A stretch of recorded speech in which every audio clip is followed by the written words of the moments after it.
el control de PS4. Parpadea en blanco y no se conecta.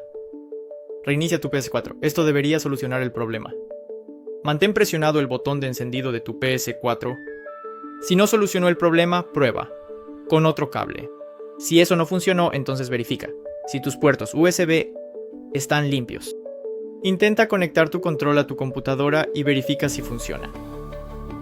O mantén presionado el botón de PlayStation y el botón de compartir y verifica si puedes encontrar un control en el menú de Bluetooth de tu teléfono. Si nada funciona, puede que necesites un control nuevo.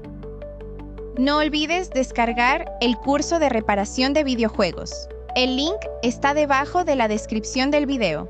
Ahora continuamos con el video.